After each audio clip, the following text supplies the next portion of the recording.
ஒருங்கிணைந்த பண்ணை திட்டங்கள். விவசாயிகள் பெரும்பாலும் பயிர் சாகுபடியை மட்டுமே நம்பியிருப்பதால் குறிப்பிட்ட காலத்தில் மட்டும் கிடைக்கும் குறைந்த வருமானம் விவசாயிகளின் பொருளாதாரத்தையும் வாழ்க்கை தரத்தையும் உயர்த்துவதில்லை. பயிர் சாகுபடியில் பாசன நீர் பற்றாக்குறை, வேலையாட்கள் கிடைக்காத சூழல், இடுபொருட்கள் விலை உயர்வு போன்ற பல பிரச்சனைகள் உள்ளன. மேலும் பயிர் சாகுபடி இல்லாத காலங்களில் விவசாயிகளும் விவசாய தொழிலாளர்களும் வேலையில்லாமல் இருக்கின்றனர். இப்படிப்பட்ட இன்றைய சூழ்நிலையில் சாகுபடி செலவை குறைப்பதோடு மட்டுமல்லாமல் வேலைவாய்ப்பினையும் பெருக்கி நீடித்த வருமானத்தை பெற்று விவசாயிகளின் வாழ்க்கையை தரத்தை முன்னேற்றுவதே நமது நோக்கமாகும். இதற்கு பயிர் சாகுபடியுடன் பல்வேறு வேளாண் சார்பு தொழில்களையும் இணைந்து செயல்படும் ஒருங்கிணைந்த பண்ணை திட்டம் ஒரு சிறந்த வரப்பிரசாதமாகும். அதாவது விவசாயத்துடன் கறவை மாடுகள் வளர்ப்பு, ஆடு வளர்ப்பு, கோழி வளர்ப்பு, மீன் வளர்ப்பு, காளான் வளர்ப்பு, முயல் வளர்ப்பு, வாத்து, வான்கோழி, பட்டுப்புழு வளர்ப்பு, தேனீ வளர்ப்பு, சாண எரிவாயு உற்பத்தி, மரவகை மற்றும் பழமரங்கள் வளர்த்தல், வீட்டுத் தோட்டம் அமைத்தல் போன்ற வேளாண் சார்பு தொழில்கள் ஒருங்கிணைந்த முறையில் செயல்படுத்தப்படுகின்றன.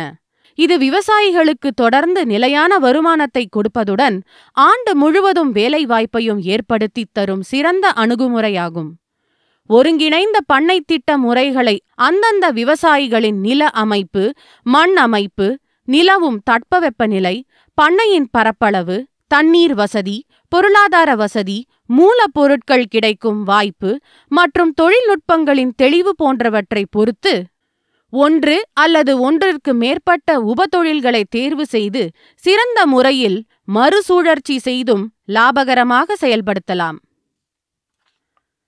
ஒருங்கிணைந்த பண்ணை முறையில் ஒரு பிரிவில் கிடைக்கும் கழிவு மற்றும் விளைபொருட்கள் பண்ணை அளவிலேயே மாற்று சுழற்சி செய்து மற்றொரு தொழிலுக்கு இடுபொருளாக பயன்படுகிறது.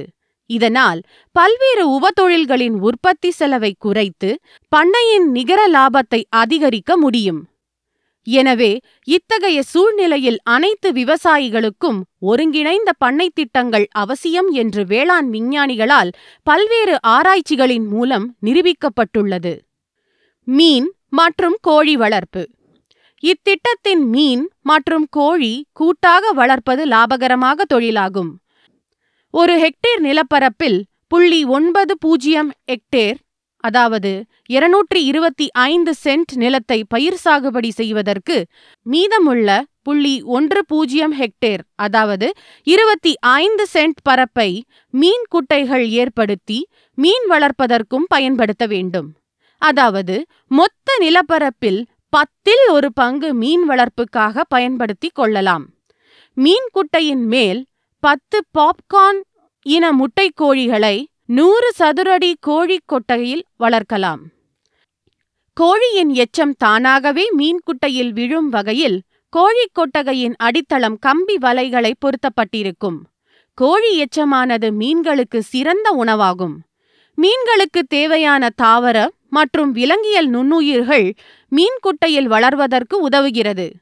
கோழி வளர்ப்பில் 13 வார முட்டை கோழிகளை தேர்வு செய்தால்தான் அதிக முட்டை உற்பத்தி திறன், அதாவது ஒரு கோழியிலிருந்து 270 முட்டைகள் வரை பெற இயலும்.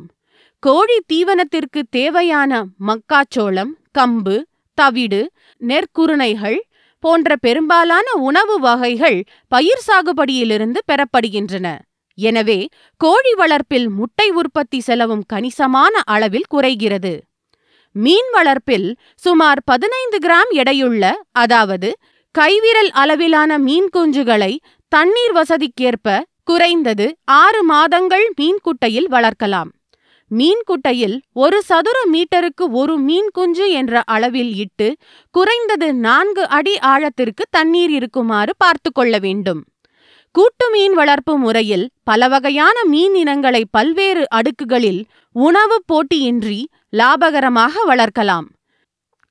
மீன் இனங்களில் கட்லா, வெள்ளிக்கெண்டை ஆகியவை தண்ணீரின் மேல் பரப்பிலும் ரோகு நடுப்பகுதியிலும், மிர்கால் மற்றும் சாதா கெண்டை ஆகியவை அடிப்பகுதியிலும், புல்கெண்டை மீன் குட்டையில் உள்ள புல் வகை தாவரங்களை உண்டு வளரும் தன்மையுடையதாகவும் உள்ளன.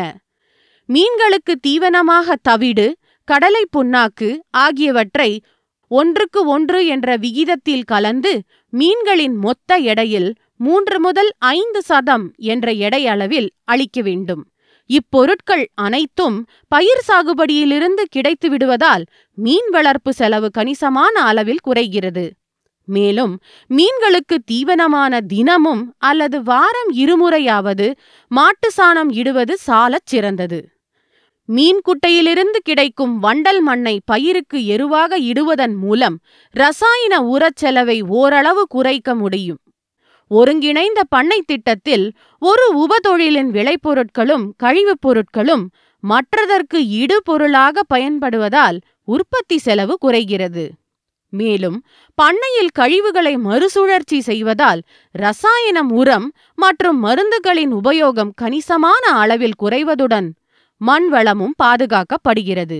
எனவே சுற்றுப்புற சூழலுக்கு எவ்வித கேடும் நேர வாய்ப்பில்லை.